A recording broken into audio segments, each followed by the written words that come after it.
चिड़िया की, जो अपनी माँ के साथ उसी जंगल में एक आम के पेड़ पर रहती थी। टुनटुनी चंचल थी, लेकिन वो चीजों को जल्दी समझ नहीं पाती थी। टुनटुनी की माँ गरीब थी और वो बहुत मुश्किल से अपना और टुनटुनी का खर्चा उठाती थी। टुनटुनी की माँ मेहंदी बेचने का काम करती थी। टुनटुनी की माँ का नाम टोनी था। एक दिन जब टुनटुनी अपनी सहेलियों के साथ खेल रही थी, तब एक सहेली पिंकी चिड़िया ने टुनटुनी से कहा, सुन टुनटुनी, हम सब मेहंदी सीखने जाएंगे, तू भी चल हमारे साथ। नहीं, मैं नहीं जा सकती। क्यों नहीं जा सकती तू? क्योंकि मेरी माँ के पास इतने पैसे नहीं है। ये कहते हुए टुनटुनी चिड़िया की आंखें भर आई थी। तब एक दूसरी सहेली ने टुनटुनी से कहा, टुनटुनी, तू नहीं जा सकती तो कोई बात नहीं। अगले दिन टुनटुनी की सारी सहेलियां मेहंदी सीखने के लिए चली गयी। जब टुनटुनी की माँ अपने घोंसले में पहुँची, तो उसने जो देखा वो देखकर उसे बहुत दुख हुआ। टोनी चिड़िया टुनटुनी को रोता देखकर घबरा जाती है और उससे पूछती है, क्या हुआ टुनटुनी? पहले टुनटुनी कुछ नहीं कहती, फिर माँ के बहुत पूछने पर वो अपनी सहेलियों के साथ हुई बात के बारे में बताती है। टुनटुनी अपनी माँ से कहती है, माँ, हम इतने गरीब क्यों हैं?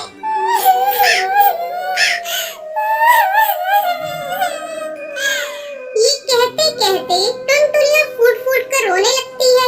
ये देख उसकी माँ भी खुद को रोक नहीं पाती और टुनटुनी को अपने सीने से लगाकर रोने लगती है। ये सब एक दूर बैठा हरी तोता देख रहा था।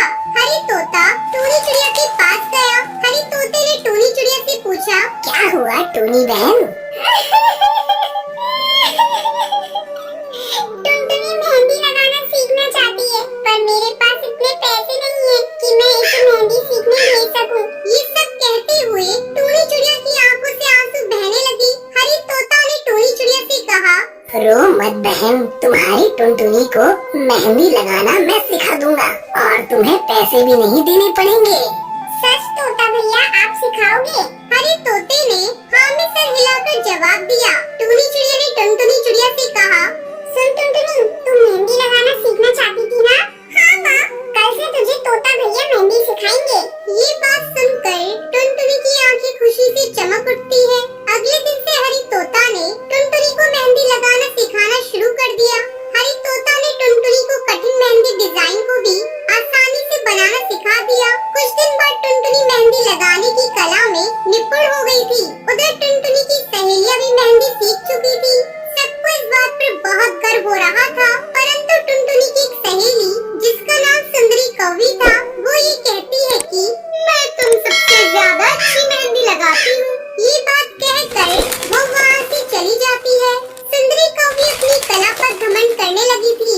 इधर टुनटुनी ने जंगल की दूसरी चिड़ियाओं को मेहंदी लगाना शुरू कर दिया था और पक्षियों को उसकी लगाई मेहंदी बहुत पसंद भी आती थी। टुनटुनी चिड़िया मेहंदी लगाने के लिए धीरे धीरे प्रसिद्ध होने लगी और अब उसे मेहंदी लगाने के पैसे मिलने लगे थे, जिससे उनकी गरीबी काफी हद तक दूर हो गई थी।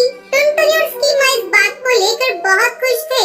जब इस बात का पता टुनटुनी की सहेलियों को चला तो उससे मिलने के लिए गई। टुनटुनी अपनी सहेलियों से मिलकर बहुत खुश हुई, परंतु सुंदरी कौवी को टुनटुनी की इतनी तारीफ पसंद नहीं आई।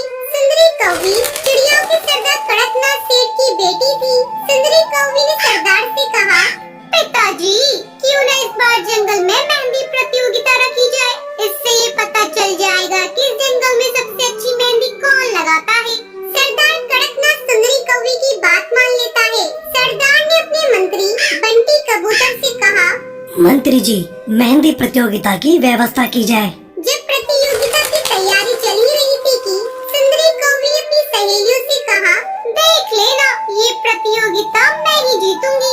सुंदरी कौवी को अपनी कला और होनहारी पर घमंड हो गया था। फिर जब ये प्रतियोगिता शुरू हुई तो सभी प्रतिभागियों को मेहंदी की अलग अलग डिजाइन दे दी गई। सुंदरी कौवी ने जानबूझकर सबसे कठिन डिजाइन टुनटुनी को दिलवा दी।